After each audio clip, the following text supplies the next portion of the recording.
everybody, this video is a dream come true as we get to do something I've been wanting to do since I was a broke teenager back in the day. Build an authentic 90s dance music production setup including synths, drum machine, recording gear and sequencer. All the equipment we will be using for making music today was brought to the market before the year 2000, and while you might be longing for the workflows of these seemingly simpler times, be careful what you wish for. Up until the early 90s, music production was a dark art practiced in high-profile recording studios, boasting big mixing consoles, expensive analog tape machines and fancy launches for artists indulging in unhealthy forms of self-medication. Sure, quite a few great records were produced on humble Porter studios and somewhat affordable 8-track machines, but for the most part, professional music production was reserved for a chosen few. However, a series of technical innovations brought this creative process to the masses, and rest assured, most of these literal game changers are part of today's setup.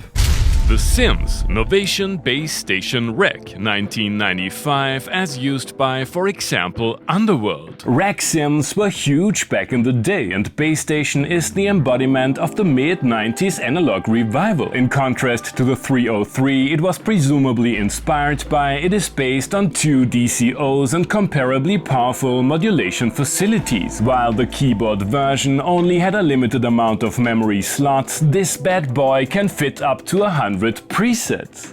Doepfer MS404 1994, as used by, for example, Josh Wink. Dieter Doepfer's blueprint for the Eurorack standard and basically a small modular setup in a one-rack unit. Very simple architecture but insanely fast LFOs. Love it!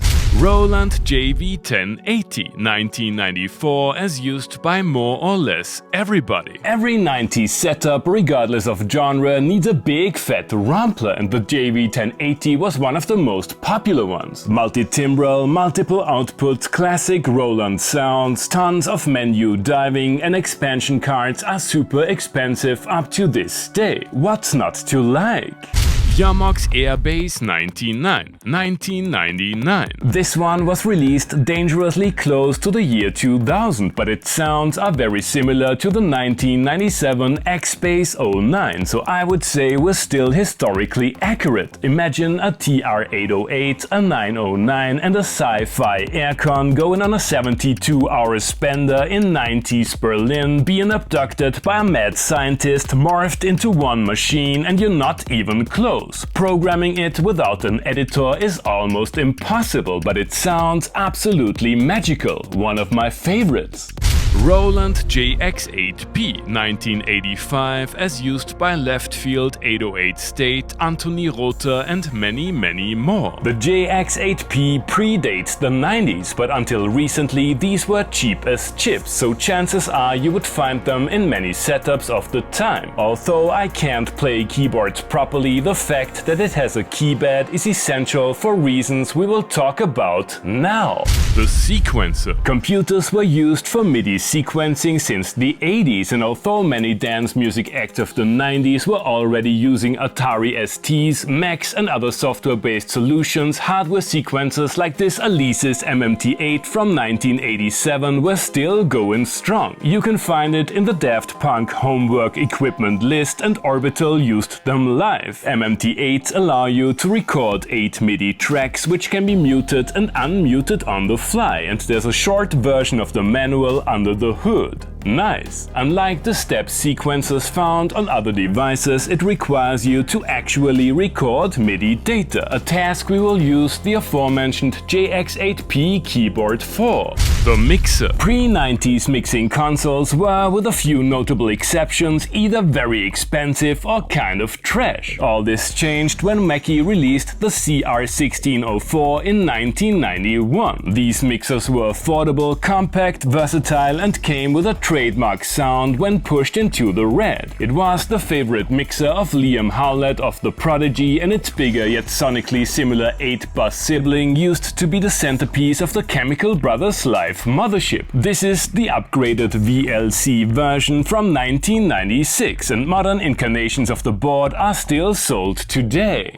the effects. Before Uli entered the game, outboard gear was expensive and people tended to use what they could get their dirty hands on. I opted for this obscure Korg Multi-FX unit from 1987, mainly because it comes with a TV-style remote control, which I find adorable. Every opportunity to use my Space Echo is welcome. No setup of this kind would be complete without an Alesis 3630 compressor, another not-so-secret sauce to early Daft Punk beats, and I hope this beaten-up LA compressor won't break down on me. The recorder. Today's musicians are spoiled by a rich selection of gear to record their main mix. In the 90s, however, the most popular choices were either analog tape machines, cassette tapes, minidisc, or, like in this case, DAT. DAT tapes are digital, you can't really edit them, and especially high-end machines used to be prohibitively expensive. The tape transport of this one is in rough shape though. So I'll just use it as an AD converter via SP-Diff to retain the original sound. Before we take a deep dive into the pitfalls of 90s dance music production, let's find out if we can get away with playing an arrangement in real time straight into the DAT machine.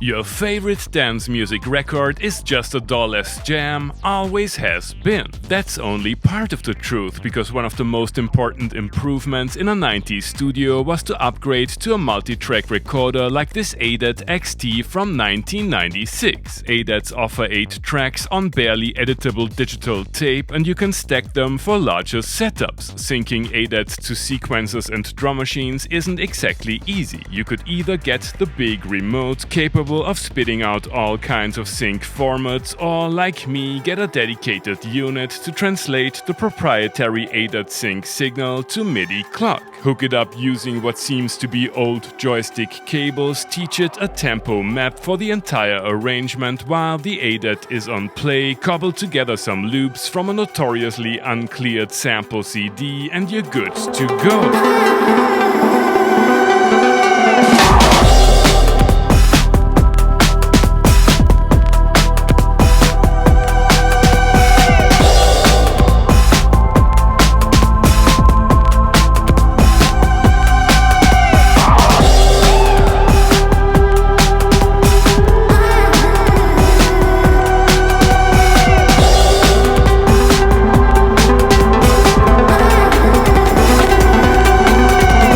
If you can remember the 90s, you weren't there, and regardless of how much I like both the music and production techniques of the time, I prefer affordable modern recording environments to the arcane sequences, sync procedures, and, by today's standards, oftentimes insane gear prices. On the other hand, people back then didn't have to produce a full-blown nostalgia bait video each time they made some music. Thanks for watching and see you next time.